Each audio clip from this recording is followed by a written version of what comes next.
Trump's big, beautiful bill, will it end up crushing the American economy? I'm David Thompson. Now, this saga starts with House Speaker Mike Johnson, right-wing MAGA supporter, tells us he's a Christian, and he is a coward, along with the Republicans in Congress. They got this bill passed by hook or by crook because Donald Trump really needed this bill. He needed a win. He isn't getting many wins. Although he tells you he is, he's losing a lot of battles and he's losing a lot of support.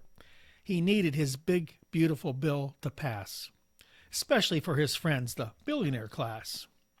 Now, this bill will be devastating to nearly every person in the United States that isn't a billionaire, especially the poor. Now, it says here it will add about $3.8 trillion to the national debt, and I believe that's over 10 years. This number is not close to what it will be. This bill will probably add about $6 trillion when it's all said and done. Keep in mind, growth is involved in that, interest rates, inflation, and I believe that it will end up adding about $6 trillion to our national debt. Now, it extends tax breaks for billionaires. Of course it does. Now, they're going to do better today, the billionaires, than they did in 2017 under Donald Trump. It's going to be better for them. It's a better deal. They're going to get a great deal this time. They had a great deal last time, but this is even better. More money in their pockets, and they need it. There's more homes to buy and more people to foreclose on, more things they can take away from the middle class and the poor people and put in their pocket. Very nice. It will also slash food aid to about 3 million Americans. We're going to talk a little bit about this. And first, let me read this. The bill titled One Big Beautiful Bill Act, adopting Trump's slogan for the measure, extends the tax cuts enacted by the president during his first term in 2017, boosts funding for border, deportation, and national defense priorities. I don't know why that's so important, because it really isn't. To him it is. And to some of you that believe that somehow we're being taken over by immigrants, those people living in fear, well, okay, maybe you want that. These fascists, this is what they always do. They always put money into border protection and deportation of people or imprisoning people. This is what fascists do to keep power, to keep a stranglehold on the American people. Now, it also imposes reforms like beefed up work requirements on Medicaid that are projected to result in millions of low-income individuals losing health insurance. It rolls back green energy tax incentives and, among other provisions, increases the debt limit by $4 trillion. Now, we're not talking debt. We're talking the debt limit. See, about every year there's a battle over the debt limit to increase it. Congress has to pass an increase because we always overrun our projections. The debt keeps going up. Now, Donald Trump said he was going to stop the debt from going up, but that's not what he's doing. He's going to increase it massively. Now, they're including a $4 trillion increase right now, so he doesn't have to worry about it for a while. He doesn't have to be embarrassed by reporters asking him, what happened to all the reduction in debt you promised? He doesn't have to talk about it now. He can spend away. Remember, he was the biggest spender in the history of the American presidency in 4 years, from 2016 to 2020. He was number one. He was the king of debt. He admitted it. But he's now fixing it. Oh, he was fixing it on the backs of all the government workers and all the people who needed jobs, but he got rid of because he was going to save money. Oh, he was saving money so he can give it to the billionaires in this tax cut. Oh, so we really didn't cut anything. We just moved it to the right. Okay, so this particular bill favors the wealthy and hurts the middle class, and it will explode a deficit. As I said, probably around $6 trillion and maybe more by 2035, I think. So who does this really affect? Well, of course, the poor and middle class. So what does this tell you about the Republican Party? Well, what it's telling you is they're an ideological group. They believe in their ideology, which is tax cuts for rich people and stepping on poor people. This is what it's about. It's about fascism. It's about control. It's about taking power. It's about maintaining power, forcing people to do what you want them to do, whether it's legal or not. So who are the Republicans really? Are they really conservatives, constitutionalists, or just fascists? It looks like they're leaning toward fascism now. It is, because you see, this is not about helping people. It's not about our primary goal to make sure no one's left behind, that America is equal and fair and has its hand out to those in our country that need it. No, it's about grabbing power. It's about controlling narrative, right? It's about controlling what people hear and believe. And of course, it's about controlling the purse strings, which is what they're doing right now, and making sure their friends in the billionaire class get a big, big, big tax break. So they also tell us that they are Christian oriented, at least the MAGA right-wing people are. Many of these Christian nationalists who support MAGA, who support Donald Trump, claim they're Christian. But I'm wondering, after seeing this bill and their support for it, if they actually know the definition of a Christian. I'm not sure they do. Probably a good idea to go back and read the words of Jesus. That might set you straight. So here's a breakdown of Donald Trump's big, beautiful bill from the Institute for Taxation and Economic Policy. The poorest fifth of Americans will receive 1% of the bill's net tax cuts in 2026, while the richest fifth of Americans would receive 2/3 of the tax cuts.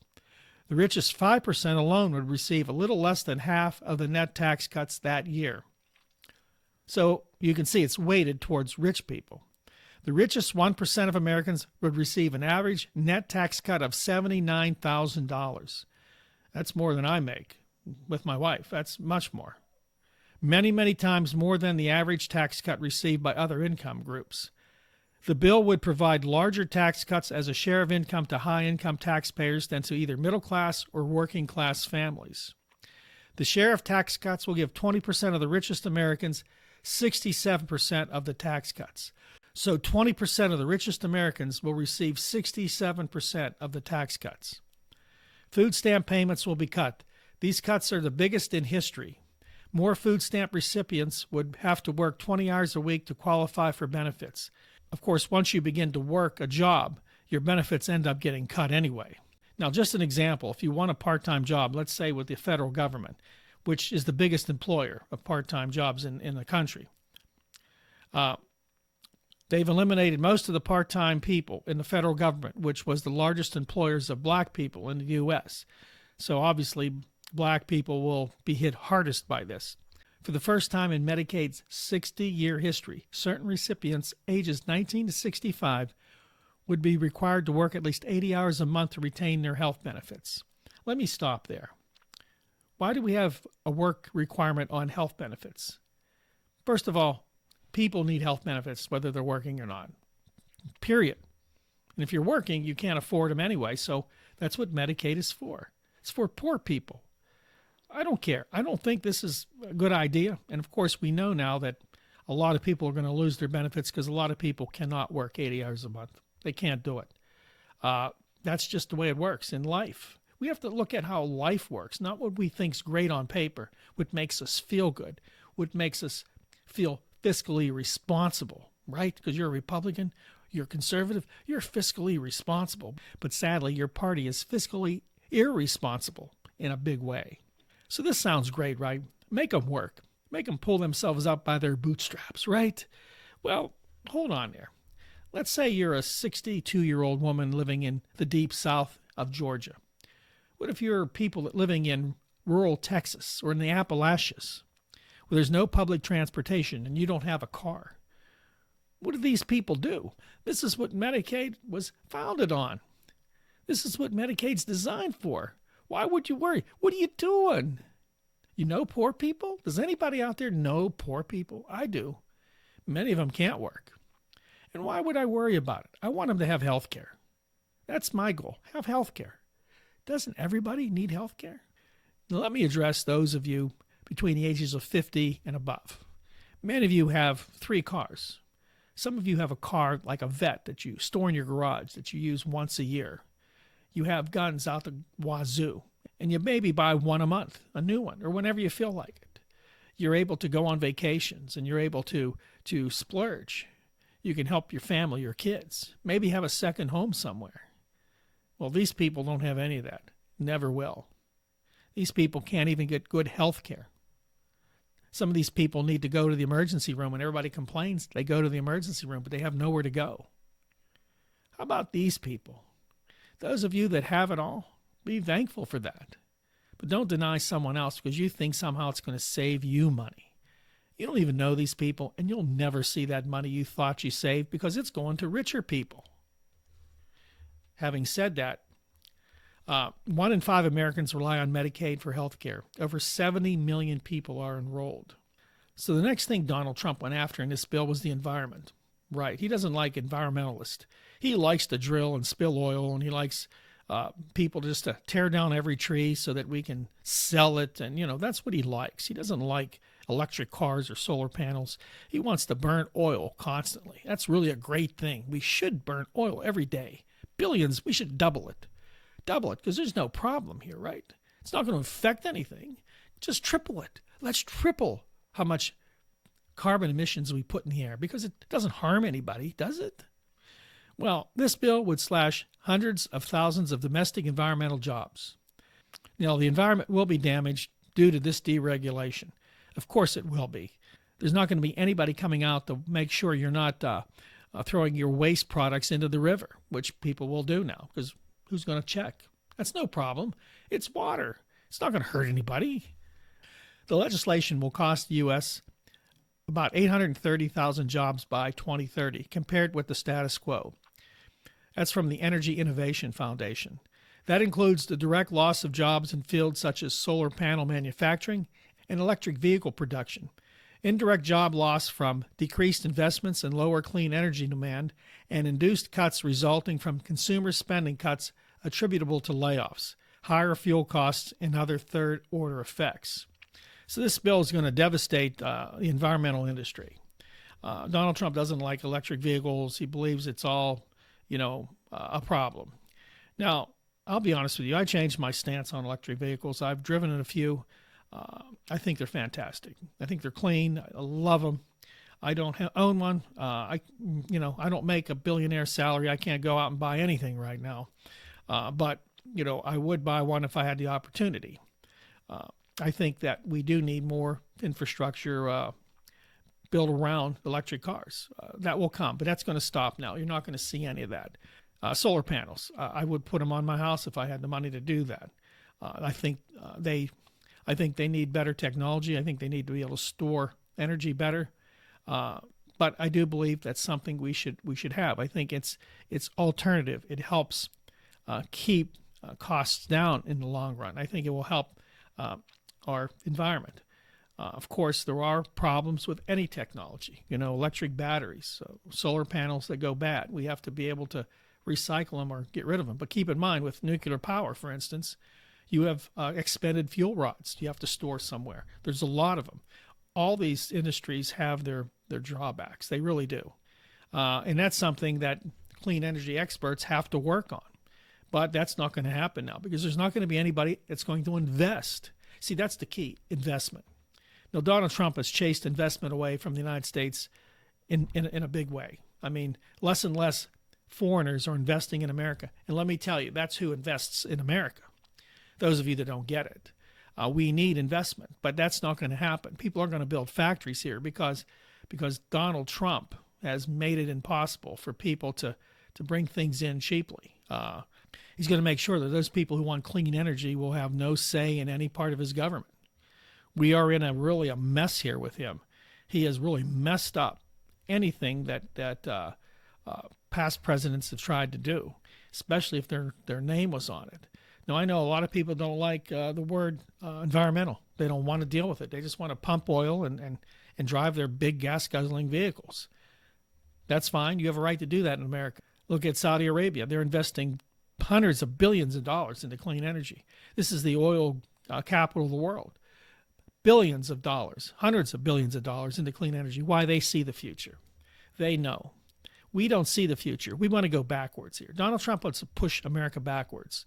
He wants to force people into work camps and have some 65-year-old lady standing in a McDonald's drive-through line taking orders. He wants to make sure that these people are paying their debt to him, to his society, to his new fascist society. That's exactly what he wants. And you know what? I'm not worried about what people do. I want to see people taken care of if they need it. And these people that were throwing off food stamps, these people that were throwing off Medicaid, need it. need it in a big way. And if he wants to go after every immigrant in the world, again, we will pay the price for that. He wants to put more money into deportation. They're just deporting anybody they can find. It doesn't matter who they are, because it's numbers. He's going to show America, his right-wing followers that hate immigrants, he's going to show them what he's doing is good, that he kept his promises. In the big, beautiful bill, he kept his promise. No taxes on tips for 3 years. Now, I don't really care. That's nice. That's nice. Enjoy it for 3 years. He only did that because he wanted to prove I held my promises here. But why wasn't it a permanent tax cut? You could do that, right? Why wasn't it just put into legislation we should never tax tips? Because he wants to tax tips. He wants to tax people. He just wanted to make sure that you knew that he was taking care of you for 3 years. After that, you're going to pay taxes. You're going to pay taxes. Remember, they're eating the cats and dogs. He's going to tell you all kind of stuff. And sometimes he'll check off that box. But in this bill, he's checking off the big boxes for the big players, the billionaires. That's who won in this bill. And who lost was the American poor, the middle class, and our environment. Devastating. And this will devastate the American economy as we move forward. Hey, listen, don't forget to like, subscribe, and share this video. Please join our cause to fight tyranny. Again, I want to mention we have a sister channel, Nights Around the Fire. Me, Ashley Hamilton, and Sue Taylor. We tackle mysteries, legends, and myths in our country and around the world. I have a link in the description box. You'll love it. Just released a new video there.